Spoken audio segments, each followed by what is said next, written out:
바울 사도가 그리스도 안에서 1만 스승이 있어도 아버지는 많지 아니하니, 그리고 내가 복음으로서 너희를 낳았다, 이렇게 말씀합니다. 옛날에 우리 학교 다닐 때 정철의 시조가 있었습니다.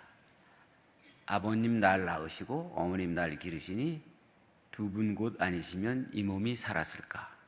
하늘 같은 가압선 은혜 어떻게 갚으랴? 뭐 그런 시조인데, 그때 저는 어머니가 나를 낳았다고 그러지 왜 아버지가 나를 낳으시고 어머니가 나를 기르시고 이렇게 했을까? 그때는 잘 몰랐어요. 근데 나중에 보니까 정말 거기서 아버지는 가정을 대표하고 자녀들을 대표하는 그런 존재 아니겠습니까? 하나님 아버지가 우리 온 인류의 아버지 되신 같이, 바울 사도는 복음을 전하러 다니면서 많은 스승을 받겠죠. 근데 아버지 같은 스승은 많지 않다는 겁니다. 자식을 사랑해서 정말 생명을 이어가는 그 자식에게 온갖 정성을 다해서 가르치는 아버지 같은 그런 스승은 많지 않다. 나는 여러분들을, 너희들을 복음으로써 낳았다, 이렇게 표현합니다. 그렇습니다. 우리가 복음을 전하는 것은 우리가 복음을 통해서 새로운 생명을 태어나게 하는 것입니다. 창세기 보면은 사람을 만드셨을 때 흙으로 빚으시고 그 코에 생기를 불어넣으시니 그가 생명이 된지라 그랬습니다. 살아있는 존재, 리빙 빙이 되었다. 그게 사람이에요. 다시 말하면 하나님의 생기를 가지고 사는 사람이 진정한 사람인 거죠. 그런데 창세기 2장에 또 가보면 뭐라 그랬습니까? 선악을 알게 하는 나무는 따먹지 말아라. 다른 과일은 임의로 먹지만 선악을 알게 하는 것은 먹지 마라. 먹으면 어떻게 된다? 반드시 죽으리라. 영어로 말하면 surely die. 반드시 죽는다. 확실히 죽는다는 겁니다. 혹은 certainly die. 다시 말하면 틀림없이 죽는다는 겁니다. 죽는다는 게 어떤 표현입니까? 우리 죽는다 그러면 이 생물학적인 죽음이 있죠, 우리는 언젠가는 다 이 생물학적인 죽음을 맞이하게 되죠. 근데 성경에서 말하는 그 죽음은 그걸 말하는 것보다도 아주 죽음의 본질은 뭐냐? 하나님의 호흡, 그 호흡이 없어진다는 겁니다. 죽음은 단절입니다. 우리가 죽게 되면 가족과 단절이죠. 사랑하는 아내와 단절이죠. 사랑하는 남편과 단절이죠. 자식들과 단절됩니다. 영적으로는 죽음이 뭐냐? 하나님과의 단절입니다.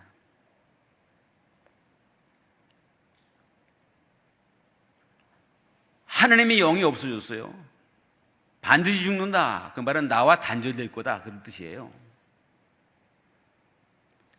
그러니까 하나님과 단절되어 살던 우리들에게 예수님이 하나님과 관계를 이어주시기 위해서 십자가가 다리가 되어서 예수님 당신이 자신이 다 모든 것을 다 책임지고 인간의 죄를 다 책임지고 죽으셔서 하나님과 우리를 이어주신 거죠. 십자가 없이는 하나님과 계속될 수가 없어요. 교제할 수가 없어요. 그렇다면 복음으로서 예수 그리스도의 십자가의 복음으로써 우리가 그 복음을 받아들일 때, 그 믿음이 생겼을 때, 뭐 그것도 하나님의 은혜죠. 왜냐하면 성령으로 아니하고는 예수를 주라 시인할 자가 없다고 그랬죠. 고린도서에 보면 성령을 통해서 우리가 예수님이 내 주님이신 것을, 예수님이 십자가가 나를 위한 십자가인 것을, 나를 희생해서, 예수님이 희생해서 나를 구원해 주신 것을 믿는 믿음을 가지게 되는 것, 이게 하나님의 은혜죠. 이 믿음을 갖게 된 게 하나님의 은혜죠. 그 믿음을 소유하게 된 게 성령의 역사입니다. 성령으로 아니하고는 우리가 예수를 주로 받아들일 수가 없는 거예요. 성령을 통해서 예수님이 우리의 대속의 구주이신 것을 믿는 믿음이 생기고, 그때부터 하나님과 끊어졌던 관계가 착 이어지는 거죠. 그래서 그때부터 하나님의 자녀가 되고, 그때부터 하나님과 대화하게 되고, 하나님을 알게 되고, 성경을 보게 되고, 좋아하게 되고, 찬양하게 되고, 기도하게 되고.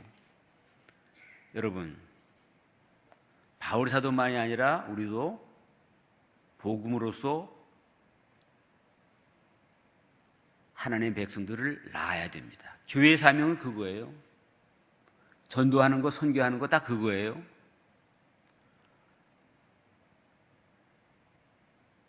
전도의 방법, 뭐 선교의 방법이 여러 가지 있지만 그건 방법에 불과하지, 사실은 그것을 통해서 뭐 하자는 거냐? 하나님과의 관계가 끊어진, 하나님의 호흡이 없는, 하나님의 영적 관계가 단절된 그 사람들에게 예수의 복음 전해서, 십자가의 복음 전해서 그걸 받아들이는 역사를 이루게 우리가 하나님께 기도하면서 복음을 전할 때, 어느 날 그 믿음이 생기면 그때부터 하나님과 연결이 되는 거죠. 이거 영적으로 보면요, 세상 사람이 다 죽었다는 표현을 쓰는데 그건 맞는 거죠. 하나님과 관계가 없으니까. 온 우주의 하나님, 그 하나님, 세상에 좋은 것 다 그 하나님 품 안에서 비교가 되겠습니까? 근데 세상이 좋다는 거 따라다니다 보니까 세월도 다 흘러가고 정말 복음을 들을 귀가 열리지 않고 그런 분들이 얼마나 많아요. 여러분, 저나 여러분이나 지금도 계속해서 방지일 목사님께서 그렇게 하셨듯이 말씀으로, 복음으로, 예수의 십자가로, 그래서 전해서 한 생명을 탄생시키는 것 얼마나 귀합니까? 여러분, 그렇게 하세요. 교회 사명은 그거예요. 목회? 제가 목회 이제 은퇴한 지 금년에 해수로 9년이 됐어요. 제가 정년보다 2년 앞당겨서 좀 후배에 물을 줬는데, 목회가 뭔가 뭐 어렵게 생각할 거 없을 것 같아요. 하나님과의 단절된 사람들을 많이 접촉해서 복음을 전해서 방법론이 어떻든 간에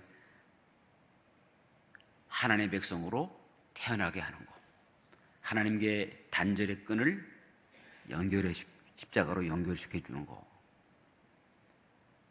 그러니까 여러분, 중생이란 말이 뭐죠? born again, 다시 태어나는 거, 거듭 태어나는 거라 합니까? 생물학적인 생명은 있지만 영적인 생명이 없는, 호흡이 없는 그 사람들에게 영적인 호흡을 다시 갖게 하는 거, 그게 목회고 그게 교회의 사명이죠.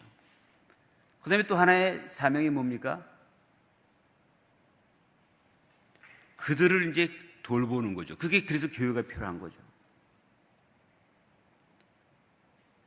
여기 바울 사도가 내가 너희에게 권하노니 너희는 나를 본받는 자가 되라 그랬죠. 나를 따라 행하는 그런 본을, 나를 본받는, 뭘 본받는 말입니까?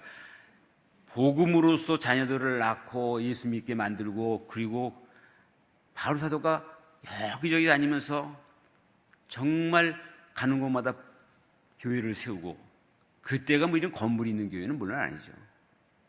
이런 건물이 생긴 거는 뭐 훨씬 주후 한 300몇 년 후 아닙니까? 그때는 뭐 가정에서 드리고 들에서 드리고 광야에서 드리고 예배 그랬는데, 그거 뭐 하자는 겁니까? 그렇게 예수 믿게 만든 사람들을 돌보는 거죠.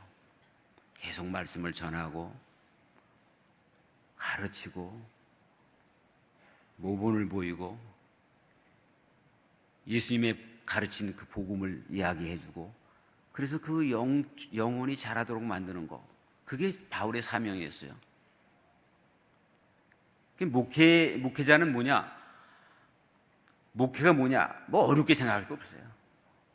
열심히 복음으로 새로운 자녀들을 낳고, 그리고 열심히 그들을 돌보는 거예요. 아버지와 어머니가 자녀를 낳고 지극정성으로 돌보고 양육하는 것처럼. 그러니까 목회는 뭐냐? 돌봄입니다. 예수 믿는 사람들, 하나님의 자녀들을 돌보는 것입니다. 그런 점에서 목회자만이 아니라 여러분들도 같은 사명을 갖고 있는 거예요.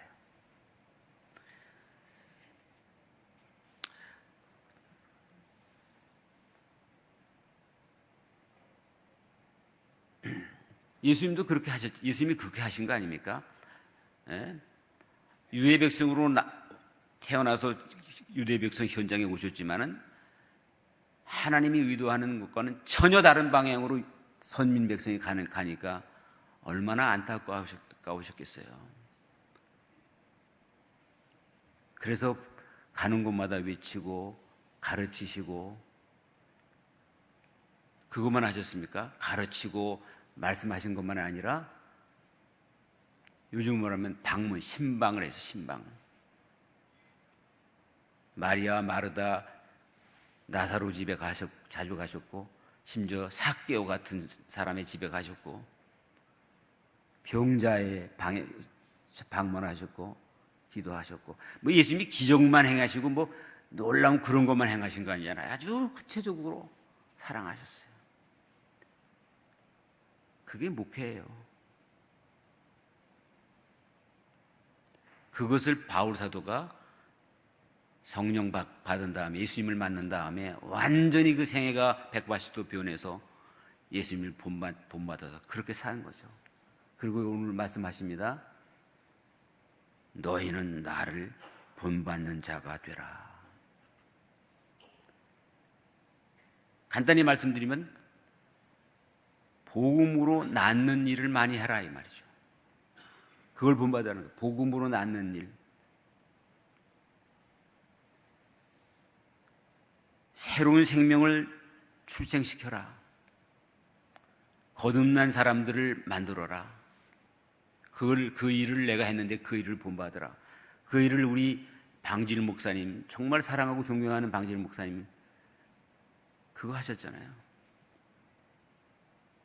일찍이 선교사로 산둥지방에 가셔서 선교사로 활동하시다가 중국이 공산화될 때 홍콩을 거쳐서 아마 되게 1957년도 그렇게 된 걸로 알고 있습니다. 그리고 첫째 부임하신 곳이 바로 이 영등포교회. 평생을 영등포교회에서 여기서 목회하시고, 여기서 목회하신 동안 뭐 각종 총회일 다 하시고, 참 존경받는 총회장으로서 그렇게 활동하시고, 그렇게 하셨습니다. 그리고 돌보셨어요. 돌보셨잖아요. 제가 영등포교회 부임했을 때 젊은 30대 초반 목사 아닙니까? 그때 들은 얘기는 방질 목사님이 신방 가실 때 뭐 시간이 따로 없다는 거예요. 새벽 6시도 가서 자고 있으면 이불 들쳐 앉아서 거기서 기도하시고 그랬다고. 아주 정말 아버지처럼, 가족처럼 그렇게 돌보시고 사랑해 주시고. 시간이 많이 가니까 간단히 하려고 그랬는데 자꾸 말이 길어지는 것 같았어요. 죄송한데. 저는 뭐 영등포교회에 이렇게 오래 있지 못했어요. 김용원 목사님이 첫 후임 목회자로 오셔서 저를 불러주셔가지고 누구한테 들었는지 저를 먼저 만나자고 해서 그래서 오게 됐는데, 그러다가 제가 이제 떠나서 세만한 교회 갔었죠. 계속해서 그때 뭐 저는 사실 방질 목사님 같은 분은 새파란 30대 초반 목사가 어떻게 감히 접근할 수 있겠어요. 근데 먼저 다가와 주시고 기억해 주시고 불러내시고 밥도 사주시고, 제가 제주도 목회 할 때도 서울에 오라오, 우리 아이 데리고 우리 집사람 데리고 가면 저기 파주에 어디 음식점 그 맛있는 데고 거기 데려가셔서 같이 밥 사주시고, 그 여러 번 그러셨어요. 너무 사랑받았어요. 정말 아버지 같은 분이에요.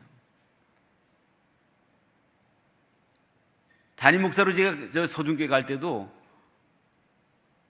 목사님께서 어떻게 주선해갖고서 거기 가라는 거예요. 그래서 간 거예요. 그래서 담임 목사가 얼떨결에 돼서 38세에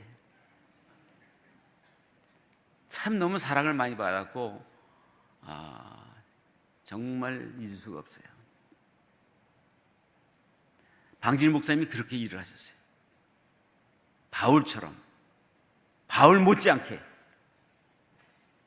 선교, 전도하는 일, 목양, 돌봄 목회. 난 목사님의 목회를 돌봄 목회, 아주 이렇게. 방질 목사님 제가 알기로는 외국에 어디 가셔도, 저도 그러더라고요. 내가 어디 미국에 갔을 때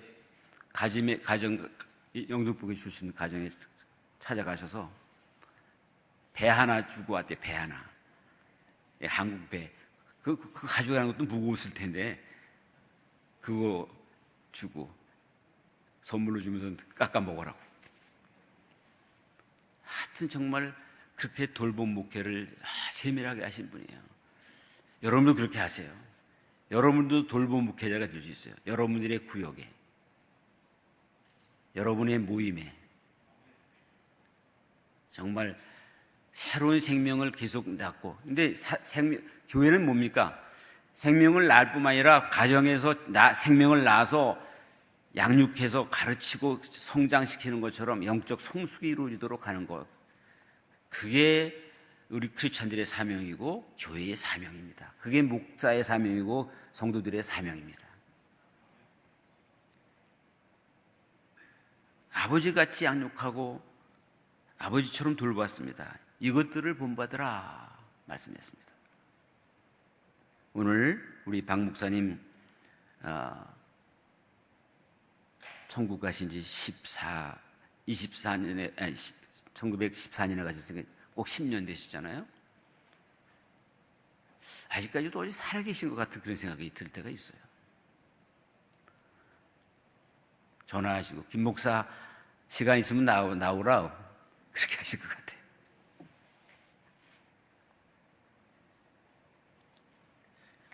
이제 말씀을 마치겠는데, 우리 그리스도인의 영성은 뭐냐? 우리 성도들의 영성은 어떻게 되어야 되느냐? 예수님처럼 예수님의 마음과 예수님의 눈으로 모든 사물을 볼 수 있어야 됩니다. 여기서 사물이라는 것은 여러 가지 의미예요. 이 우주를 볼 때도 예수님 눈과 예수님의 마음으로 천지를 봐야 돼요. 예수 믿는 사람들은 아름다운 풍경을 볼 때 그냥 아름답다 그러지 않죠. 저 미국의 나이아가라 폭포 갔더니 사람들이 많이 모이잖아요. 어떤 사람이 한국 사람인데, 야, 우리 아버지 솜씨 놀랍다. 그러니까 사람들이 이렇게 돌아보더래. 한국 사람들이겠죠. 그 말을 다 알아들었으니까. 불교 신자들은 아마 그런 얘기 안 할 거요. 야, 그냥 아름답고 굉장하다 이렇게 생각하지. 근데 우리들은 하나님의 창조의 섭리를 믿기 때문에 꽃 한 송이를 보더라도 아름다운 꽃, 참 하나님이 너무너무 아름답게 만드셨다 이렇게 얘기할 수 있잖아요. 그리스도인들은 예수님의 마음으로, 예수님의 눈으로 사물을 보고 자연을 보고 우주를 봐도, 그 다음에 우리나라의 역사든지 세계 역사를 역사적으로만 보는 게 아니라 예수님의 눈과 마음으로 역사를 볼 수 있어야 되고, 거기엔 또 빼지지 않는 게 사람들이 얼마나 중요해요. 지구의 가장 중요한 존재가 누굽니까? 뭡니까? 사람이죠. 예? 여러분 집에서 애완용 기르는 강아지나 고양이가 아닙니다. 사람이 얼마나 중요해요. 사람이 얼마나 귀해요. 하나님이 만드셨어요. 그러니까 이 사람들이 하나님과 관계가 끊어졌기 때문에 그 모든 인간의 죄를 대신 지게 하시고 예수님을 보내신 거 아닙니까? 하나님이 낮아지셔서 사람의 모양으로 오셨습니다. 그래서 예수님의 눈과 예수님의 마음으로 사물을 보고 사람을 보고, 예수님의 눈과 마음으로 사람을 볼 때 어떤 마음이 들겠어요? 그 사람이 아무리 잘못했어도 여기까지 나오다가 들어갈 수 있어야 되죠. 우리가 운전하다 보면 막 기분 나쁠 때가 있죠. 화날 때가 있죠. 목사도 그럴 때가 있어요, 사실. 막 여기까지 나오려고 할 때가 있어요. 그래도 예수님의 마음으로, 예수님의 눈으로 그걸 이겨낼 수 있고, 그래서 전도의 대상자니까, 복음 전할 대상자니까 저 사람들을 위해서 사실은 하나님의 아들 예수님이 십자가를 지셨다는 것을 우리가 생각하면 참을 수가 있어요. 예수님의 마음과 예수님의 눈으로 사람을 보고 자연을 보고 역사를 보고, 그리고 뭐 합니까? 생각하고 분석하고 판단하고 그 다음에 행동하는 것, 살아가는 것이죠. 그렇게 하라고 예수님은 가르치신 거고, 그렇게 하라고 바울은 가르치신 거고, 그렇게 하라고 우리 존경하는 방지일 목사님은 평생 그렇게 우리 후배들을 사랑하시고 존중해 주시고 돌보셨다, 그렇게 믿습니다. 방지일 목사님의 이 고귀한 유지를 우리 마음에 꼭 새길 수 있기를 바랍니다.